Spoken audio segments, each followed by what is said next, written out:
તો ઘણા 20-25 વર્ષે પણ બની શકે કે વૃદ્ધ જેવી માનસિકતા ધરાવતા હોય અને અમુક 60+ હોય કે એનાથી પણ મોટા હોય પણ યુવાન જેવી માનસિકતા ધરાવતા હોય તો ખરેખર એ વ્યક્તિને સલામ છે. તો આવી જ સ્પિરિટને સલામ કરવા અમે રાજકોટ ટીમે આ આયોજન કરેલું છે. સૌ પહેલા હું આપણા પરિવારના વડીલ શ્રી ભાવજીતભાઈ બક્ષીને વિનંતી કરીશ કે તેઓ સ્ટેજ પર આવે અને તેમનું મોમેન્ટો આપીને સન્માન કરશે. પરાગભાઈ Gor, please sir come on the stage. જોરદાર તાળીઓથી ભાવજીતભાઈનું સ્વાગત કરીએ.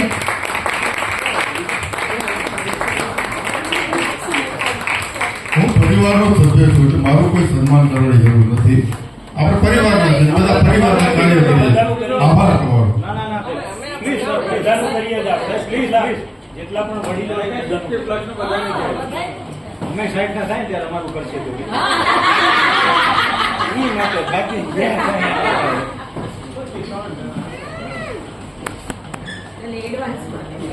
Give them a big round of applause. અને એ લોકો ખાલી હાજરી નથી આપતા કાર્યક્રમમાં પણ એક્ટિવલી પાર્ટિસિપેટ કરે છે. થેન્ક યુ પરાગભાઈ અને ભાવજીતભાઈ. ત્યારબાદ આધ્યાત્મ અને સૂરનો સંગમ જેમના ગીતમાં અનુભવાય છે, ખૂબ પ્રતિભાશાળી હોવા છતાં જેઓ ખૂબ જ ડાઉન ટુ અર્થ છે એવા શ્રી અશોકભાઈ વૈષ્ણવને હું વિનંતી કરીશ કે તેઓ સ્ટેજ પર આવે. તેમનું સન્માન કરશે હાર્દિક ત્રિવેદી. જોરદાર તાળીઓથી આપણે વધાવી લઈએ.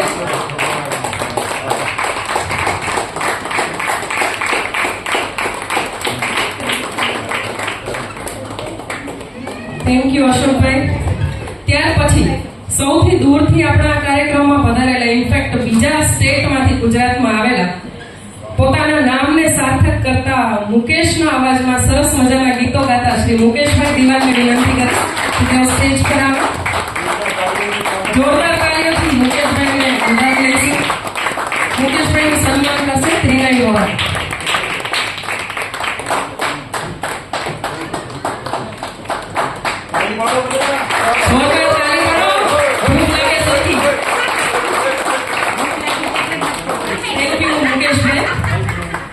હવે હું જેમને બોલાવવાની છું તેમને અમારા પરિવારે પ્રેમપૂર્વક ઘણા ઉપનામ આપેલા છે.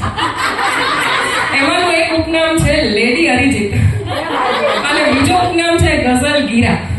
તો સરસ મજાના ગીતો ગાતા, બધાને ડોલાવતા. અને ખરેખર હું જ્યારે ગ્રુપમાં નવી આવી તો મને તો બહુ સરપ્રાઈઝ થયું કે 60+ છે આ બેન. ત્યારે તો હું કંઈ ઓળખતી નહોતી એટલું, પણ મને નવાઈ લાગી કે ખરેખર એ અરિજીત સિંહના ગીતો એમને ગમે છે અને ગાય છે. That was really a surprise for me. તો ગીરાબેન પ્લીઝ સ્ટેજ પર આવો. અને આપણે રાજકોટ ટીમે છે ને ઇન્ટરનેશનલ ટ્રાવેલ માટે ગિનિસ બુક ઓફ વર્લ્ડ રેકોર્ડમાં એમનું નામ મોકલ્યા.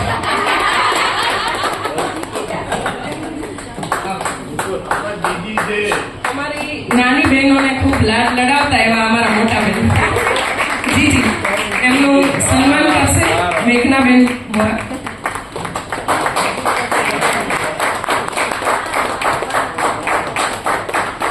આ બાજુ જોવો, આ બાજુ ફોટો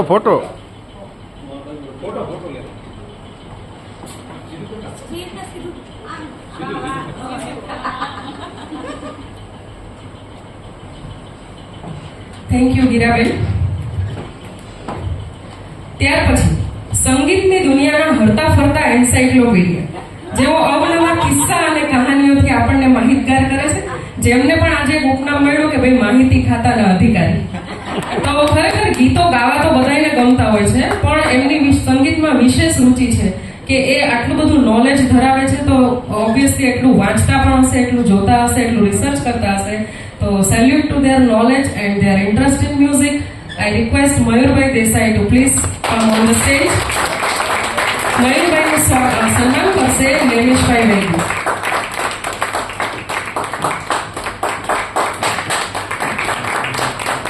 જોરદાર તાળીઓથી એમને વધાવી લઈએ.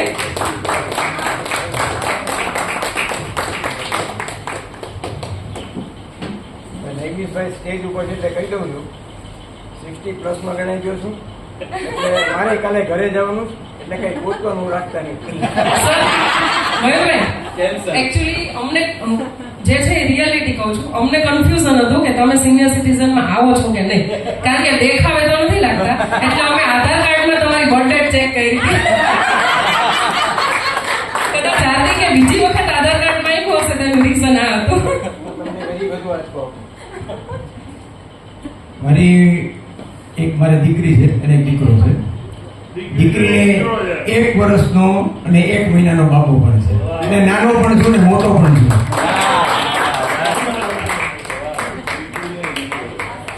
એટલે ખરેખર આપણે જોયું કે અહીંયા હાજર તમામ છે એ એમની એજ પ્રમાણે ખરેખર એમના અચીવમેન્ટ્સ બહુ જોરદાર છે. હવે આ કડીમાં આપણે આગળ વધતા એક એવા સંગીત પ્રેમી વરિષ્ઠ સભ્યનું આપણે વિશેષ સન્માન કરવાના છીએ કે જેઓ પડદા પાછળના કલાકાર છે. તેઓ પોતે નથી ગાતા, પણ ઓડિયન્સમાં બેસીને હંમેશા બધા જ સિંગર્સનો ઉત્સાહ વધારે છે, પ્રેરણા આપે છે, અને ખાસ કરીને અશોકભાઈના ગીતોની પ્રેરણા એવા શ્રુતિબેન વૈષ્ણવને વિનંતી કે તેઓ સ્ટેજ પર આવે. શ્રુતિબેન પ્લીઝ સ્ટેજ પર આવો.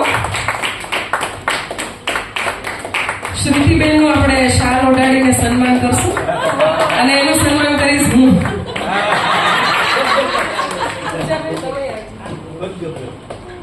એમનું નોલેજ પણ બહુ વિશાળ છે સંગીતનું. હા, મને ગીતની કડી જ કે બધી, હું તો ભૂલી ગયો. ખૂબ ખૂબ તાળીથી વધાવો.